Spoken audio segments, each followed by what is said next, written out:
At sa ating mga balita mga kababayan, gobyerno ng Nepal rumesbak na, daan-daang Gen Z kinulong at pinatay. At mata ng bagyong Uwan, paanong sinira ng bundok Sierra Madre?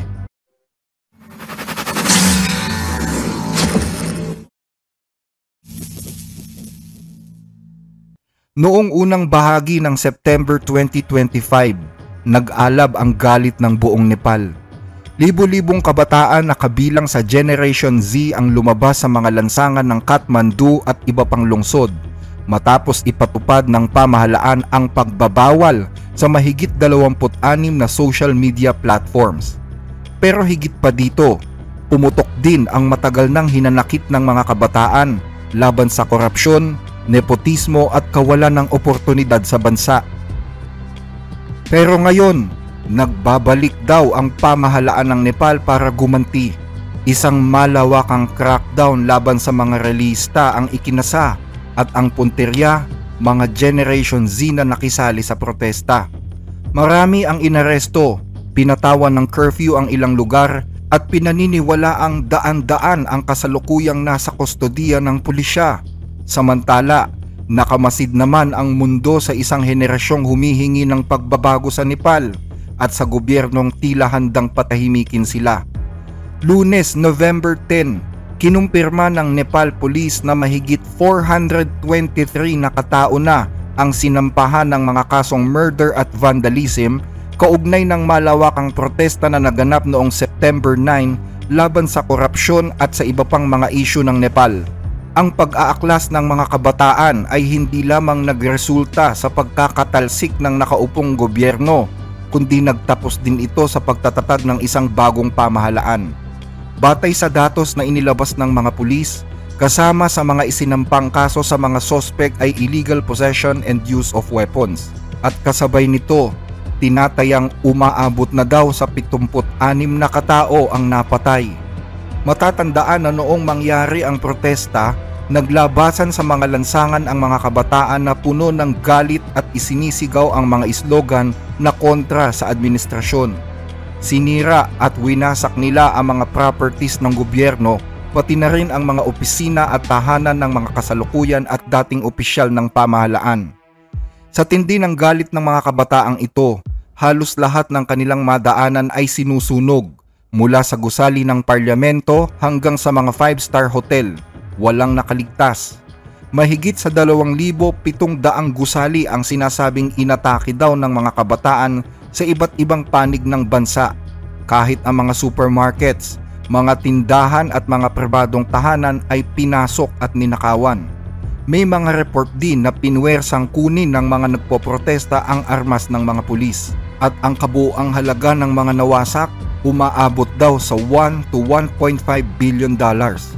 Noon kasing September 4, nag-announce ang bansang Nepal ng total ban sa 26 na social media platforms dahil ayaw daw ng mga ito na magparehistro at hindi rin sumusunod sa mga patakarang inilatag ng gobyerno.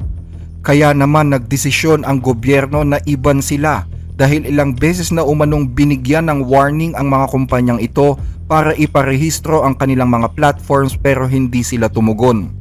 Ginawa ito ng gobyerno para masiguro na responsable ang paggamit sa mga platapormang ito at magkaroon ng pananagutan sa mga mali nitong magagawa.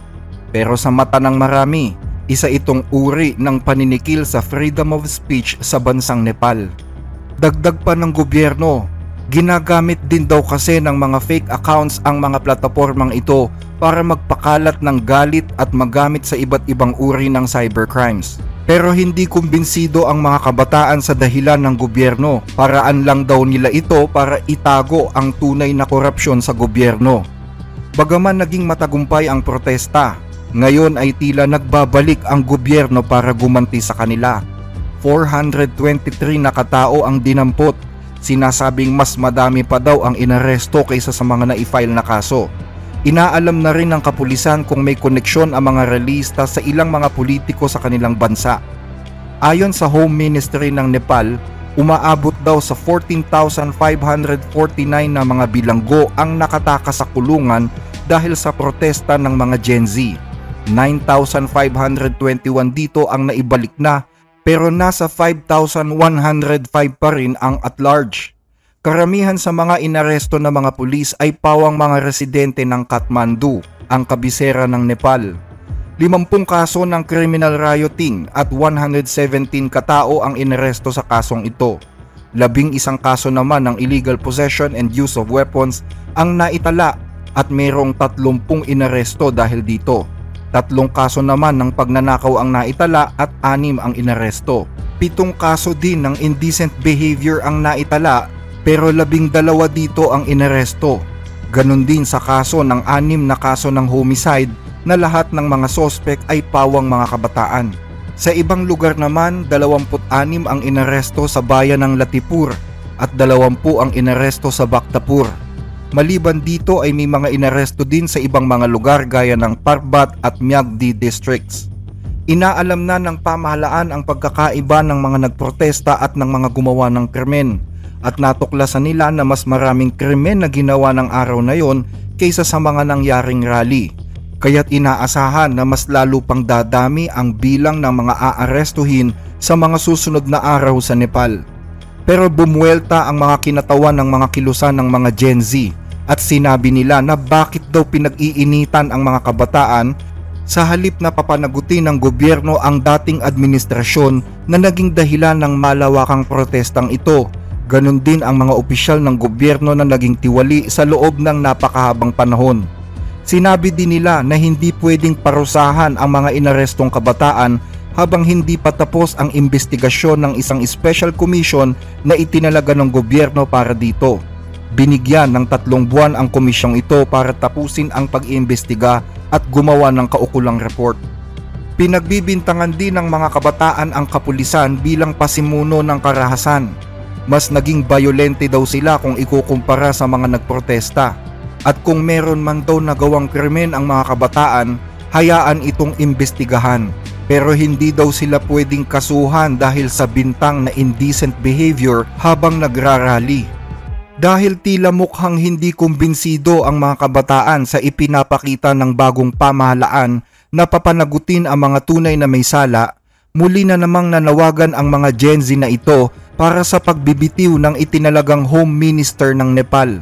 Imbes na targetin daw kasi ang mga kabataan, bakit daw tila walang ginagawa ang bagong gobyerno sa pagpapanagot ng dating punong ministro na si Sharma Oli at ang mga leader ng mga dating major political parties. Ang bagong pamahalaan sa Nepal ay pinamumunuan ngayon ng dating Chief Justice na si Sushila Karki, na ang mga Gen Z din ang pumili na maging bagong interim prime minister gamit ang group chat app na Discord.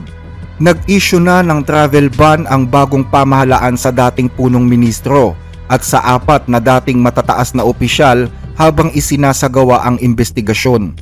Dahil sa pagkasira ng maraming mga gusali, isinasagawa daw ang ilang mga hearing ng korte sa mga tent. Karamihan din sa mga dokumento at mga IT systems ay sinira noong araw ng protesta. Ayon sa hepe ng kapulisan, nakatanggap daw sila ng 30,000 emails mula sa publiko matapos silang himukin ng pamahalaan na pagpasa ng mga videos, mga litrato at iba pang mga dokumento na makakatulong sa kanilang ginagawang pag-imbestiga sa mga naganap na karahasan. Sa ibang balita, mata ng bagyong Uwan, paano nga bang sinira ng bundok Sierra Madre? Bagyong Uwan. Ibig sabihin po nito, ito yung panahon na pinakamararanasan natin yung mga malalakas na ulan at malalakas na hangin. Marami ang kinabahan at natakot dahil sa paglalarawang ginawa ng Pag-asa tungkol sa Bagyong Uwan. Kabilang dito ang mga residente ng Metro Manila na inilagay sa Storm Signal number 3. Dagdag pa rito ang mga balita mula sa iba't ibang media outlets na nagsasabing ang bagyong ito ay isang super typhoon. Bumalik tuloy ang alaala ng ilan sa ating mga kababayan tungkol sa bagyong Yolanda na naganap noong November 8, 2013. Libo-libo ang lumikas mula sa kanilang mga lugar at kanayunan dahil sa mga balitang ito.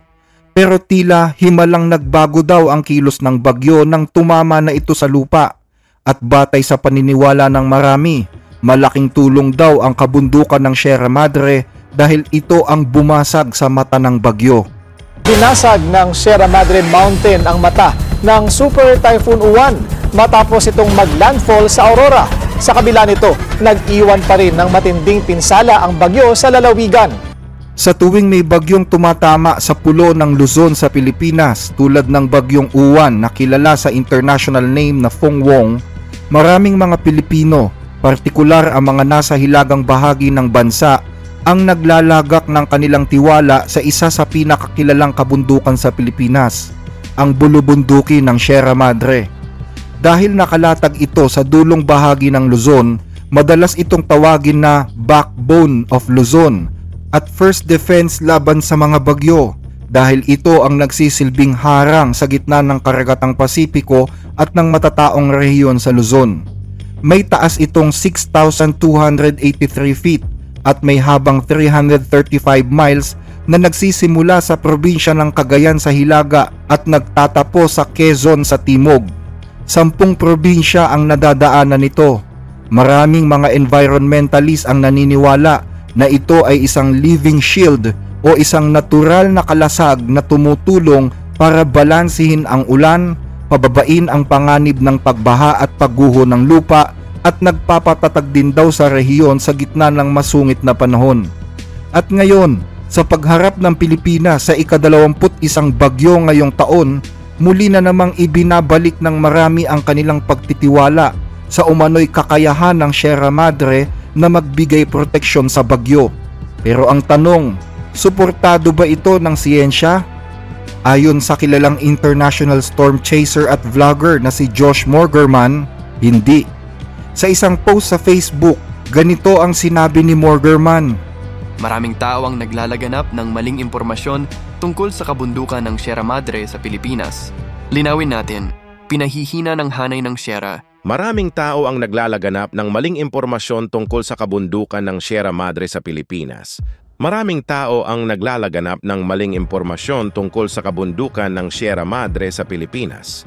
Linawin natin, pinahihina ng hanay ng Sierra Madre ang mga bagyo pagkatapos tumama sa silangang baybayin ng Luzon. Pero hindi nito napoprotektahan ang silangang bahagi mismo ng Luzona, madalas makaranas ng ilan sa pinakamalalakas na hampas ng mga tropical storm sa buong mundo. Para kay Morgerman, bagaman posibleng makaapekto ang kabundukan sa kilos ng bagyo pagkatapos tumama sa lupa, hindi pa rin ito napipigilan ang pinakamasasamang hangin at ulang dumadapo sa silangang bahagi ng Luzon. Pero may ilang mga netizens ang kinontra ito gaya na lamang ni Kuya Kim. Sa isang post, sinabi ni Kim Atienza na pinoprotektahan ng Sierra Madre ang Luzon laban sa malalakas na hanging dulot ng mga bagyo, katulad ng paraan ng mga bakawan o mangroves sa pagprotekta sa atin laban sa daluyong o storm surge. Dapat nating pangalagaan ang mga bakawan. Sa kabila ng magkakaibang paniniwala, ano nga ba ang sinasabi ng siyensya tungkol dito? Sa loob ng ilang mga henerasyon, maraming Pilipino ang naniniwala na pinoprotektahan ng kabundukan ng Sierra Madre ang bansa mula sa mga pinakamalulupit na bagyo. Sa katunayan ay mayroon pang ang alamat na ang bundok ng Sierra Madre daw ay nagmula sa isang babae, sa isang ina, na upang maprotektahan ang kanyang dalawang anak na sina Iloco at Tagalo, nahiga siya para harangin ang dilubyong dala ni bugsong hangin. Noong 2022, lalo pang lumakas ang paniniwala sa proteksyong dala ng Sierra Madre nang pahinain daw nito ang nooy Super Typhoon Karding na may international name na Noru. Ayon kay nooy Interior Secretary Benhur Abalos, ito daw ang pinakamalakas na depensa natin laban sa mga bagyo. Pero kinontra ito ng mga meteorologists at climate scientists na tila mas pumapabor sa sinabi ni Morgerman. Sa isang pag-aaral na ginawa ng Filipino scientist na si Dr. Jerry Bagtasa ng University of the Philippines, hindi daw sapat ang taas ng Sierra Madre para magkaroon ng malaking impact sa pagbawas ng lakas ng hangin ng isang bagyo. Ayon sa kanyang ipinublish na artikulo sa Philippine Journal of Science, kasama ang isa pang scientist na si Dr. Bernard Alan Racoma, ang mga bagyong tumatawid daw sa Luzon ay nananatiling malalakas kahit ito'y tumama sa lupa, kahit may mga friction na nagmumula sa mga kabundukan. Oo nga't kaya daw nitong pabagalin ang hangin, pero ang totoo, itinutulak lang daw ng bundok paitaas ang mga mainit at mamasamasang hangin ng karagatan na kalaunan ay magpapabigat naman sa ulan na babagsak sa western part ng isla. Ang tawag ng mga scientist dito, orographic lifting. At ang katunayan na hindi daw masyadong nakatulong ang Sierra Madre, hindi daw nakaligtas ang mga probinsyang hinaharangan ng bundok sa lakas ng bagyo. Walang awang binayo ng bagyong Uwan ang lahat ng nadaanan nito. Mula sa pagtama nito sa lupa hanggang sa magdamag na pagtawid sa Luzon. Halos lamunin ng daluyong ang mga bahay na ito sa Igmoto, Catanduanes. Halos abot na ang mga puno ng niyog dahil sa taas ng daluyong o storm surge na dala ng bagyong Uwan.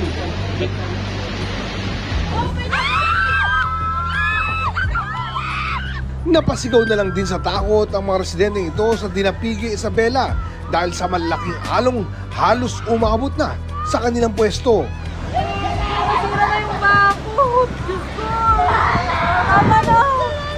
Ang bakod sa harapan, tuluyan ng nasira. Ang hanging bridge na ito sa Camarines Sur, mismo lang winasiwas na ng malakas na hangin.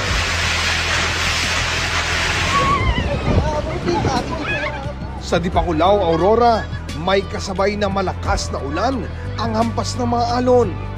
2 senior citizen ang muntik tangayin pero agad sila krolohan ng mga kapitbahay. Malakas na hangin naman ang kasabay ng ulan sa bayan ng Bani sa Pangasinan.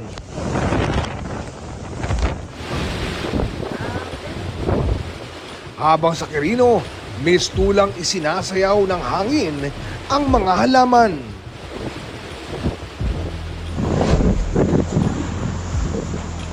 Habang sa San Fernando, La Union, sumisipol ang malaipo-ipong lakas ng hangin.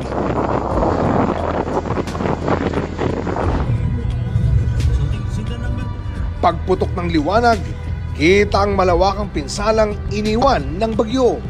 Gaya sa Daet, Camarines Norte, kung saan natuklap ang bubong ng ilang establishmento habang humahambalang sa kalsada ang mga nabuwal na puno. Nagtumbahan ang ilang mga poste, dahilan para mawala ang supply ng kuryente sa lugar. Wala ring liwanag na maaninag sa Hala-Hala, Rizal matapos pumutok ang transformer sa lugar.